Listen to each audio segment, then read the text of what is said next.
अत्र अन्तर्जालीयमाध्यमेन सरल संस्कृतशब्दानां सर्वादिगणपठितानां शब्दानां रूपाणां शिक्षणकार्यक्रमे भवतीनां च स्वागतं करोमि।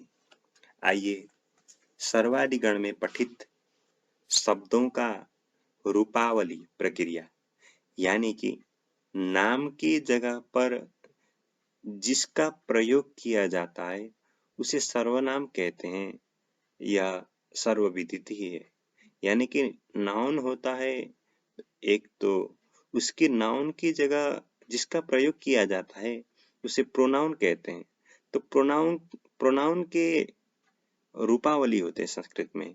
यानी कि प्रोनाउन केवल एक व्यक्ति होगा तो एक वचन होगा, और दो व्यक्ति होगा तो द्विवचन होगा, तीन होगा तो तीन बहुवचन होगा, तीन व तीन से अधिक होने पर। इसलिए संस्कृत में प्रोनाउन के रूपावली चलते हैं। तो जिस तरह राम शब्द का रूपावली था उसी तरह हमने पिछले एपिसोड में सर्व आदि शब्दों की रूपावली का अध्ययन किया था। वे भी नाउन की जगह प्रयोग होने वाले प्रोनाउन ही थे, सर्वनाम ही थे। यानी कि नाम की जगह पर जिसका प्रयोग होता है वह सर्वनाम है। तो आइए आज हम यहाँ पर सर्वनाम शब्दों में ततम शब्द। ततम शब्द का अर्थ होता है बहुतों में वह, बहुतों में वह, ऐसा अर्थ होने पर ततम शब्द का प्रयोग किया जाता है। तो इसका रूप देखें, ततमः, ततमौ, ततमे,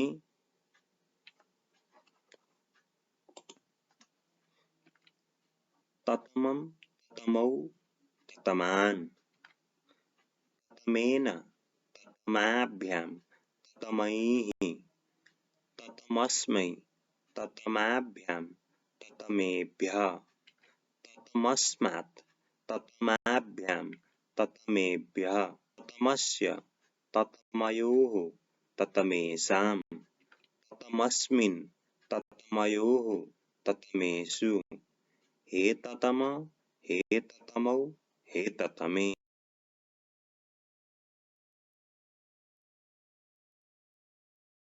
ततम शब्द का रूपावली आप अभ्यास कर सकते हैं। इसी तरह एकतरा शब्द है।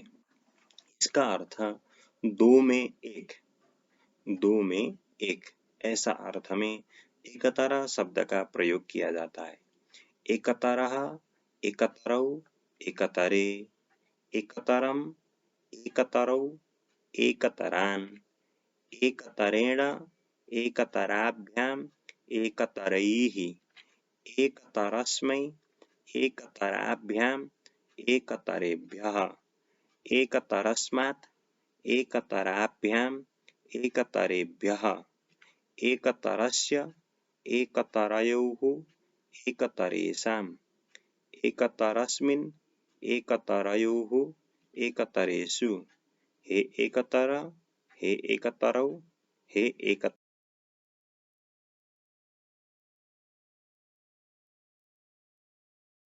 का रूपावली इस तरह से बोध किया जा सकता है। इसी तरह एकतम शब्द है।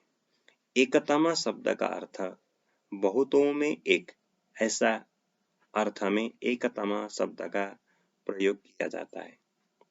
तो इसका रूपावली एकतमः, एकतमौ, एकतमे, एकतमं, एकतमौ, एकतमान्, एकतमेन, एकतमाभ्याम, एकतमैः, एकतमस्मै, एकतमाभ्याम, एकतमेभ्यः, एकतमस्मात्, एकतमाभ्याम, एकतमेभ्यः, एकतमस्य, एकतमयोः, एकतमेषाम्, एकतमस्मिन्, एकतमयोः, एकतमेषु, हे एकतम, हे एकतमौ, हे एकतमे।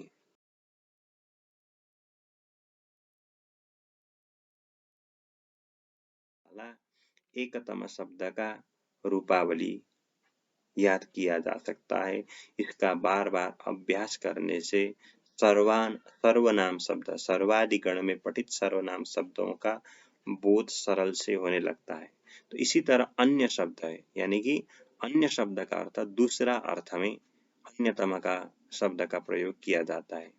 तो इसका रूप भी इसी तरह से होगा। अन्यः, अन्यौ, अन्ये, अन्यम, अन्यौ, अन्यान्, अन्येन, अन्याभ्याम्, अन्यैः, अन्यस्मै, अन्याभ्याम्, अन्येभ्यः, अन्यस्मात्, अन्याभ्याम्, अन्येभ्यः, अन्यस्य, अन्ययोः, अन्येषाम्, अन्यस्मिन्, अन्ययोः, अन्येषु, हे अन्य, हे अन्यौ, हे अन्ये।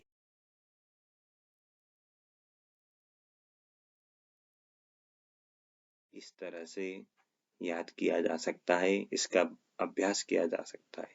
अब हमारे पास आता है अन्यतर शब्द, यानी कि दोनों में से एक, दोनों में से एक अर्थ में अन्यतर शब्द का प्रयोग होता है। तो इसका रूपावली आप देख सकते हैं।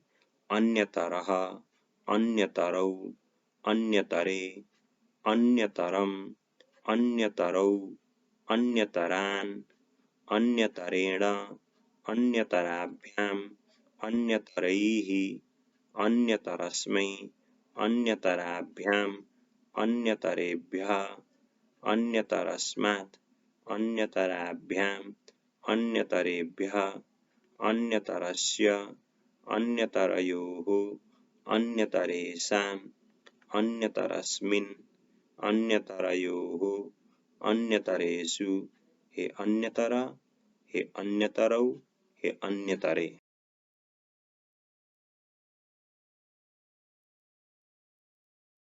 तरह शब्द हुआ। अब आइए आगे बढ़ते हैं। तो आगे इतर शब्द आता है।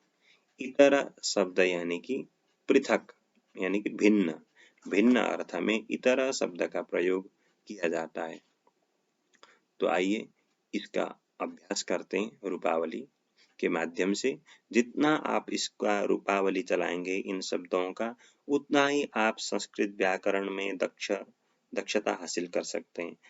इसलिए इसका रूपावली मैं आपको दे रहा हूँ। इतरः, इतरौ, इतरे, इतरम, इतरौ, इतरान्, इतरेण, इतराभ्याम्, इतरैः, इतरस्मै, इतराभ्याम्, इतरेभ्यः, इतरस्मात्, इतराभ्याम्, इतरेभ्यः, इतरस्य, इतरयोः, इतरेषाम्, इतरस्मिन्, इतरयोः, इतरेषु, इतरेषु, हे इतर, हे इतरौ, हे इतरे।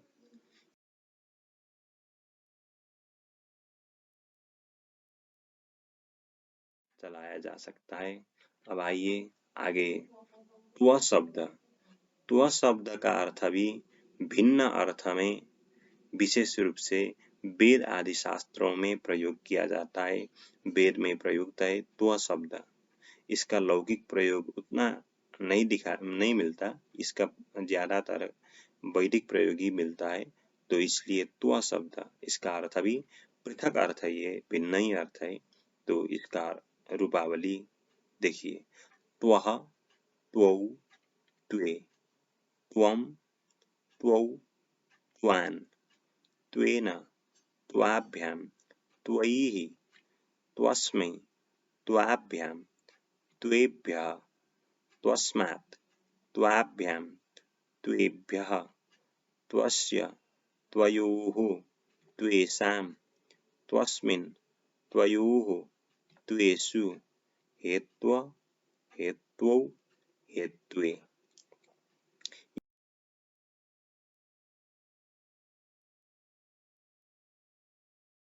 हम यहाँ पर यह सम शब्द, यानी कि सब अर्थ, संपूर्ण, ऐसा अर्थ वाला सम शब्द का रूप हम यहाँ पर अभ्यास करते हैं। यदि इसका अर्थ तुल्य होगा, बराबर होगा, तो ऐसा तुल्य अर्थ होने पर तो राम शब्द की तरह ही रूपावली क्रमशः चली जाएगी, क्रमशः राम शब्द की तरह ही इसका रूपावली होगा। अब यहाँ पर हम सब अर्थ होने पर जो सर्व शब्द की तरह रूपावली होती है उसको प्रस्तुत कर रहे हैं।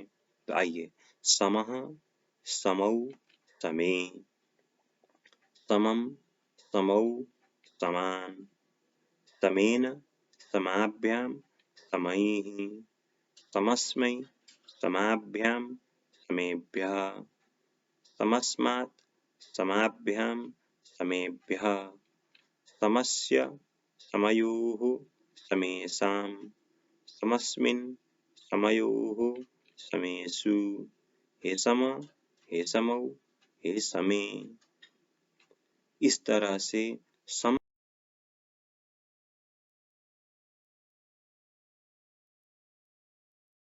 सभी संपूर्ण अर्थ होने पर इस तरह से अभ्यास किया जाता है।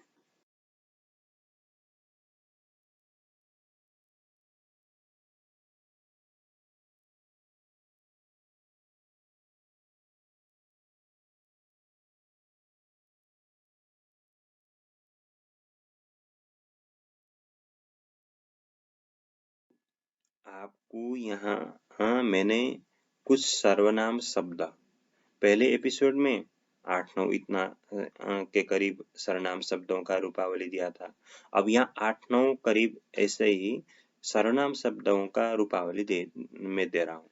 तो इनका आप जितना ज्यादा अभ्यास करेंगे उतना ही आपको संस्कृत के ज्ञान में सरलता रहेगी।